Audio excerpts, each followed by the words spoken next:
Well, seems to me that Disney's actually getting scared now with all these new pickups and endorsements, especially with the latest one. So, welcome back to Views with Hughes and Interview News. This is Jerome Hughes. In today's story, I really think that Disney's scared because they actually got a big endorsement on the board with proxy battle from Michael Eisner. Yes, the former CEO, Michael Eisner. So, we're going to go ahead and get right into it. So, Michael Eisner, he went on ahead and took to X and stuff and made the announcement where he says, as I told New York Times and Deal Book, in 1983, Disney was under attack by corporate raiders trying to take over the company. That would embed the Disney company as we know it. For the studio, theme parks, and hotels were suggested to be sold off. Now, the board turned to me and Frank Wells, and a different story was written. One that was continued by Bob Iger and his executive team. Today, and a similar situation exists. So let's remember the lessons from 40 years ago. Bringing in someone who doesn't have experience in the company or the industry to disrupt Bob Iger and his eventual successor is playing not only with fire but earthquakes and hurricanes as well. The company is now in excellent hands, and Disney shareholders should vote for the Disney state. End quote. Okay, so basically, we got George Lucas and everything supporting Bob Iger. You also have Walt Disney's granddaughter and everything supporting him as well. And now you have Michael Eisner, who came out and verbatim, as I read the quote, starting to support him. So big questions here is, what's the deal? Is Disney in some sort of crisis, needing all the help it can get, or is this a strategic chess move to secure its kingdom? Okay, now, interesting, yeah, but it's like seeing all your uncles who argue everything's giving suddenly teaming up to fix a leaky roof before the storm hits. Now, let's talk about Michael Eisner and Bob Iger. The two captains of the Disney ship. Now, Michael Eisner, he was forced out of the company and everything because, well, he was the CEO at the time. He was forced out around like 2005. And under Michael Eisner's watch, Disney was all about growing its empire from the ground up, expanding parks, launching new projects, you name it. The guy was like a gardener planting seeds everywhere, all right? Enter Bob Iger, 2005, and the strategy shifts. Bob Iger's game was all about acquisitions, basically buying up different companies and stuff, buying creativity and everything, rather than being creative for himself, where he's scooping up different companies like Marvel and Lucasfilm. Now, if Michael Eisner was the gardener, Bob Iger turned into a collector, hunting for the coolest toys to add to Disney's shelf. Both strategies had their moments, but they made sure Disney looked different in the mirror, okay? And that's a huge problem right there because, remember, Michael Eisner was actually forced out of the company and everything, and Bob Iger replaced him because Bob Iger was the then CFO.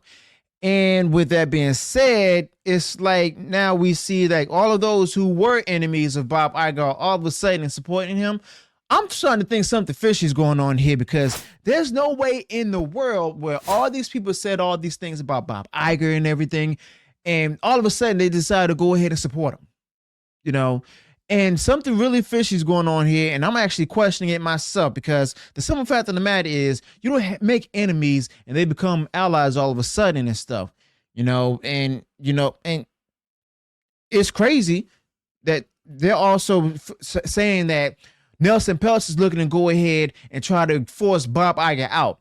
Nelson Peltz actually said it himself that he's not trying to force out Bob Iger.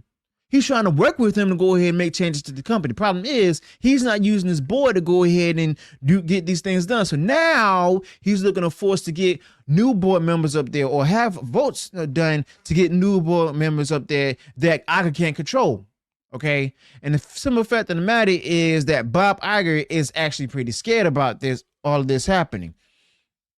Now, the contrast between Michael Eisner and Bob Iger isn't just some executive, quiz or trivia or whatever. It's actually shaped everything we've seen from Disney in the last few decades, okay?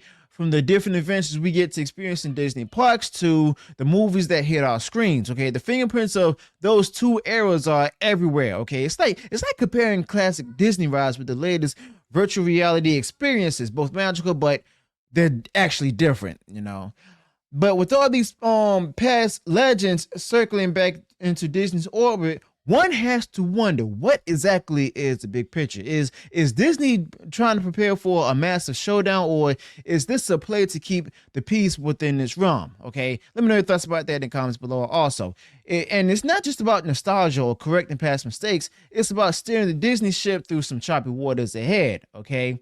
Now, seeing all these former Disney chiefs rallying together brings up a lot of memories and questions.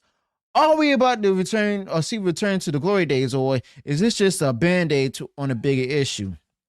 Seems to me like it's a bigger tightrope walk between honoring Disney's history and navigating through modern entertainment landscape with all the woke elements that's in it. And let's not forget, at the end of the day, Disney is not just a company, it's a cultural icon, a part of our lives, and the decisions made by these suits affect not just the stock prices, but the stories that we share with our kids as well. Okay, but I'm actually starting to think that there's something fishy going on here, because of the simple fact that all of a sudden these different people, Bob Iger is getting support of them, Michael Eisner, RB Disney, I believe that, I forgot if that's his Walt Disney's granddaughter's name, even what was said to be with George Lucas and stuff supporting him as well.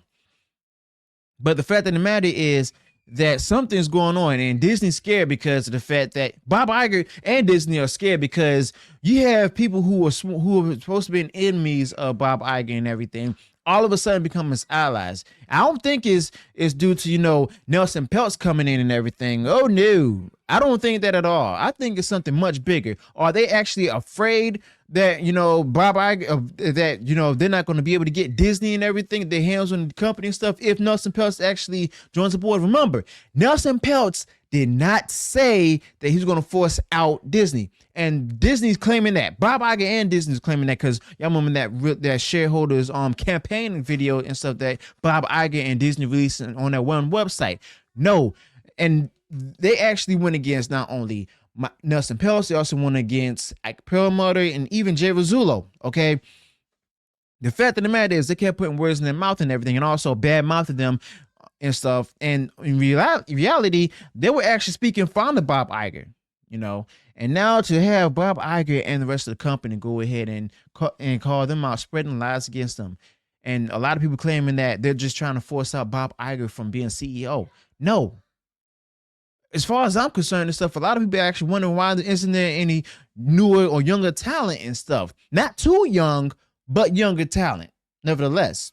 Okay, and with that being said, it's just that Nelson Peltz wants to work with Bob Iger, wants Bob Iger to leave all the whole woke ideology and politics alone and stuff, and simply get back to entertainment, so that way they can all make money.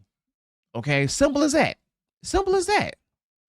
But unfortunately, you got the mainstream media out there, as well as different Disney shills and everything, putting the wrong news out there, claiming that Nelson Peltz is just trying to become the new CEO, when in reality, he's not.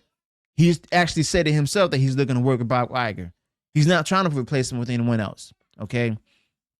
And in order for Bob Iger to leave, it has to be a vote of no confidence that's being voted by the board, by the way, to get Bob Iger out, okay? And I highly doubt that that's going to happen, okay? So let me know your thoughts about this in the comments below. Do you think that this is a big, huge setback for Nelson Peltz and the Triangle Group, or do you think that Disney's actually desperate and stuff, and they're really getting scared? So let me know your thoughts about this in the comments below. Also, be sure to include any additional details that I didn't touch up upon this topic. If you enjoyed what I shared in this video, go ahead, smash the like button, share far wide across social media. And if you haven't done so already, you're enjoying all the content I put out there, go ahead, subscribe to the channel, click the bell notification, so that way you'll be notified of future uploads and updates. Until then, peace.